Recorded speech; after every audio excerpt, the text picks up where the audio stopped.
Hello, let's continue our Sudoku adventure with Corner Swept Crumbs by rockratzero. So we have normal 6x6 Sudoku rules. That means in every row, every column, and every 2x3 box, we are placing the digits 1 to 6 exactly once each.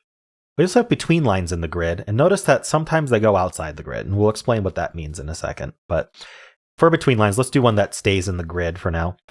Between lines, there's whatever digits go on the ends. The digits in between, the digits on the line that connect those ends have to be between those two. So if I put a 2 here and a 5 here, then all three of these need to be between 2 and 5. So I could do, I don't know, 4, 3, and 3, right? You can repeat as long as they're between these two, and as long as Sudoku rules allow it. Do keep in mind that digits outside the grid are not restricted to 1 to 6.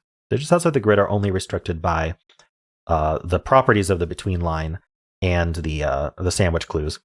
Although I think in this case, that's not actually important to mention, but I'll let you figure out why. Okay, so clues outside the grid, including ones that haven't been filled in yet, but anywhere that we've got digits that need to go outside the grid, those are sandwich sums.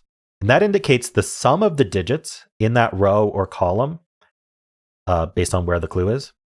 Row here, column here.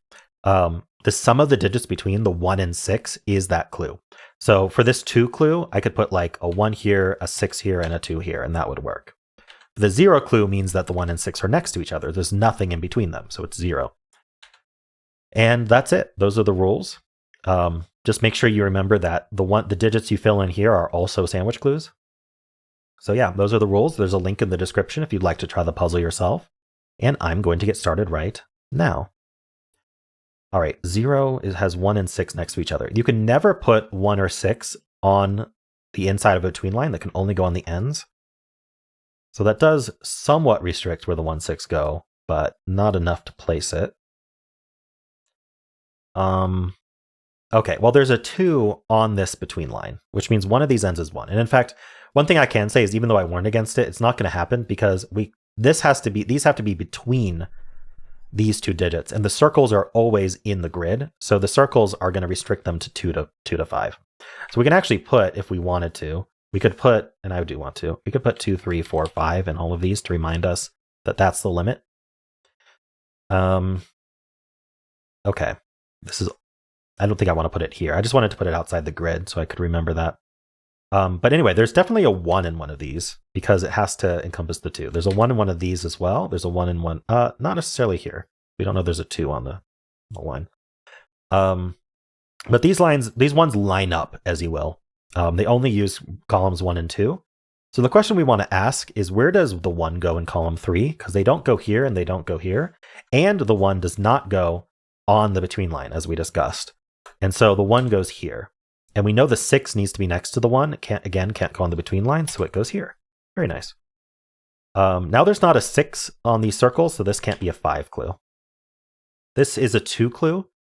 We can't go right because there's a 4 sitting here. If I put the 1 over here, in fact, I'd have to put the 1 all the way over here, and my minimum would actually be 6, which is very bad. So that's a 1 and that's a 2. So we found the 1 on the line.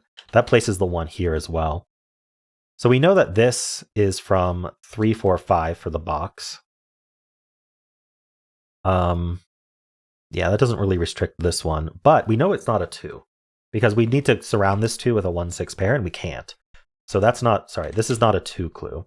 We also know it's not 3 because you can't, the only way to do, actually it could be 3.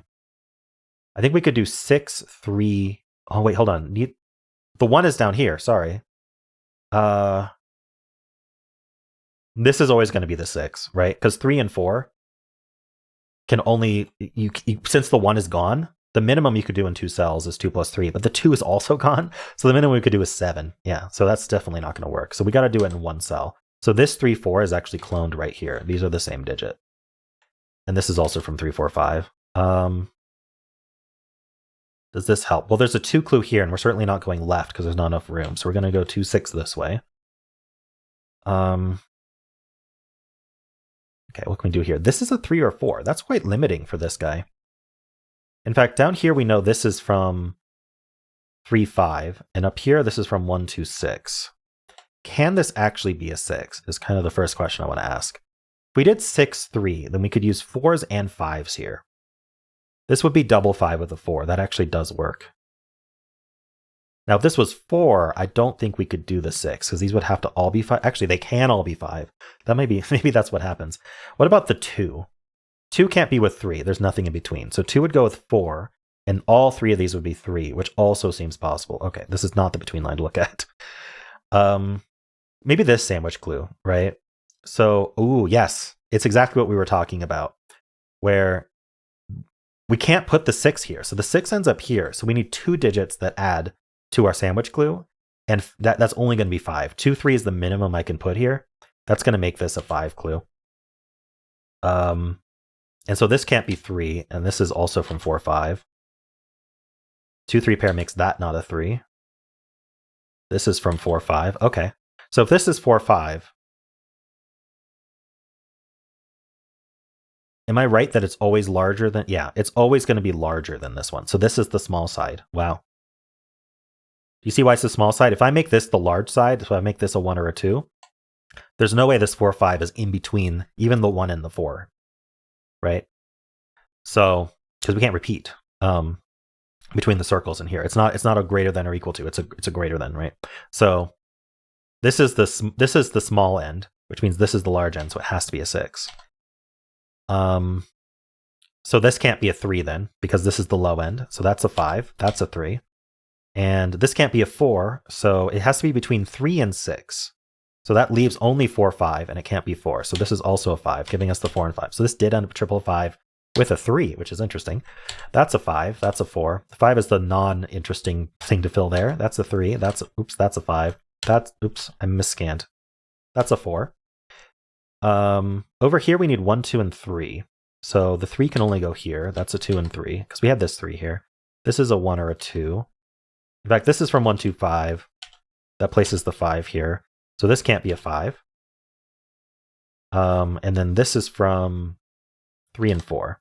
So that's 4 and 3. So this has to be a 4 to be in between the 3 and the 5. So we have a 4 sandwich clue here. It's not going to be here, right? This isn't going to be the 1 because we're already adding to 5 after that. So this is the 1, that's the 2, that's the 1, that's the 2. And then now that has to be the 6 and the 4 to get our sandwich clue working. And then over here we need the 2 and the 1. And that should do it. Check. No solution. All right, I will try to embed the solution and see if that... Oh, wait, hold on. I need this clue. Yes, that's a 3. There we go.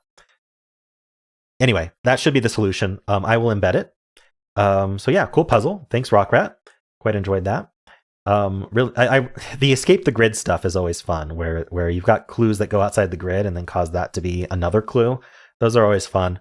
Probably hard to set, but you did a great job. I hope you enjoyed this as well. And if you did, then why not leave a like, subscribe, and a kind comment below.